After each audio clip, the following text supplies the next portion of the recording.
കാലാവസ്ഥാ വ്യതിയാനവും പാരിസ്ഥിതിക പ്രശ്നങ്ങളും കാർഷിക മേഖലയിൽ ഉണ്ടാക്കുന്ന പ്രതിസന്ധി ബംഗാളിൽ നിന്നുമുള്ള തൊഴിൽ കുടിയേറ്റങ്ങളുടെ പ്രധാന കാരണങ്ങളിലൊന്നാണ്.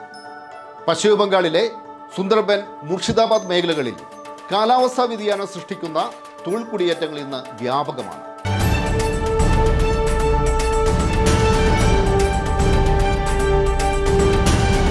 കൊൽക്കത്ത നഗരത്തിലെ ഷാലിമാർ റെയിൽവേ സ്റ്റേഷൻ, ഇവിടെ നിന്നും പുറപ്പെടുന്ന ട്രെയിനുകളിലെ ജനറൽ കമ്പാർട്ട്മെന്റിലെ ദീർഘദൂര യാത്രക്കാർ അറിയപ്പെടുന്നത് കാലാവസ്ഥ കുടിയേറ്റ തൊഴിലാളികൾ എന്ന പേരിലാണ്. സംശയം വേണ്ട, മിക്കവരുടെയും ലക്ഷ്യസ്ഥാനം കേരളമാണ്.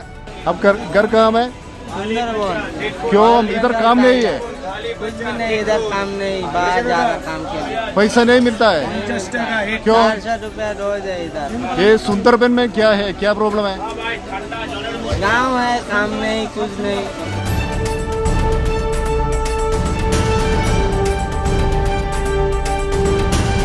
ഇതാണ് ഗൗതം റായിയുടെ നാടായ സുന്ദർബാൻ.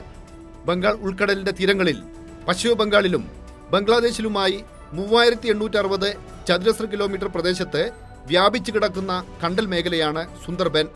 പ്രദേശത്തിന്റെ പ്രകൃതി രമണീയത പക്ഷേ ഇവിടുത്തെ മനുഷ്യ ജീവിതത്തിലില്ല. ജാദവ്പൂർ സർവകലാശാലയിലെ സമുദ്ര പഠന വിഭാഗം നടത്തിയ ഗവേഷണത്തിന്റെ കണ്ടെത്തലുകൾ സുന്ദർബനിലെ ദ്വീപുകൾ നേരിടുന്ന പാരിസ്ഥിതിക സാമൂഹ്യ പ്രശ്നങ്ങളിലേക്ക് വിരൽ ചൂണ്ടുന്നു. ദ്വീപുകളിലെ തീരങ്ങളിലെ ജലനിരപ്പ് വർഷം തോറും 3.14 മില്ലിമീറ്റർ വരെ ഉയരുന്നു. വെള്ളം കയറി സമീപകാലത്ത് അപ്രത്യക്ഷമായത് 7 ദ്വീപുകൾ. 28% കണ്ടൽക്കാടുകൾ നശിച്ചു. ഉപ്പുവെള്ളം കയറിയതിനാൽ ഭൂമിയുടെ ഫലപുഷ്ടിയും കാർഷികോൽപാദനവും കുറഞ്ഞു. 30 വർഷങ്ങൾക്കുള്ളിൽ 17,179 ഹെക്ടർ കൃഷിഭൂമി നശിച്ചതായി ലണ്ടൻ സുവോളജിക്കൽ സൊസൈറ്റി നടത്തിയ പഠനത്തിൽ കണ്ടെത്തി. തൊഴിൽ തേടി ഓരോ വർഷവും സുന്ദർബനിൽ നിന്ന് കുടിയേറുന്നത് 10,000ങ്ങൾ. എല്ലാ ഗ്രാമങ്ങളിലും കേരളത്തിലെ അതിഥി തൊഴിലാളികളുടെ വീടുകളുണ്ട്.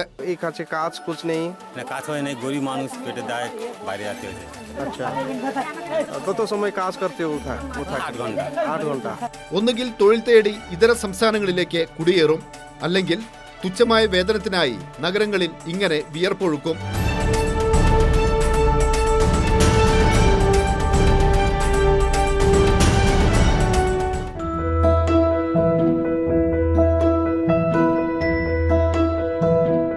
സുന്ദർബനിൽ നിന്ന് 260 കിലോമീറ്റർ അകലെ മധ്യബംഗാളിലെ മുർഷിദാബാദിലേക്ക്.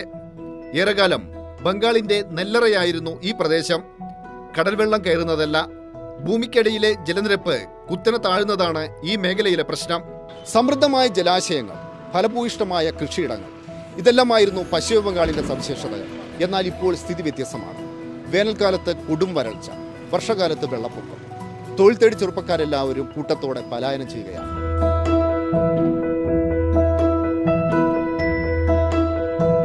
ഭാഗൽപൂർ സർവകലാശാലയിലെ ജിയോളജി വിഭാഗം നടത്തിയ പഠനമനുസരിച്ച് ഈ മേഖലയിലെ ഭൂഗർഭ ജലവിധാനം 3 മീറ്റർ വരെ താഴ്ന്നിരിക്കുന്നു.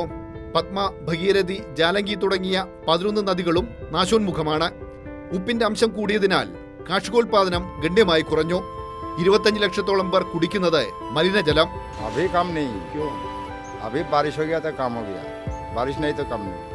गर्मी के समय काम नहीं, ज्यादा गर्मी काम ही नहीं, जो ये खेती अच्छी ना कुछ काम नहीं है. मैंने खेत के आबाद नहीं, वो बारिश नहीं तो ज्यादा प्रॉब्लम. गर्मी से ज्यादा प्रॉब्लम, गर्मी मानुष है ना, खाना नहीं पाएगा.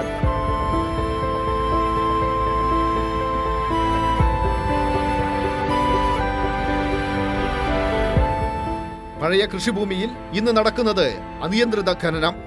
ഗ്രാമങ്ങളിൽ തൊഴിലില്ലായ്മ രൂക്ഷമാവുമ്പോൾ കൂട്ടത്തോടെ ട്രെയിൻ കയറുന്നു. മിക്കവരുടെയും ലക്ഷ്യം കേരളം.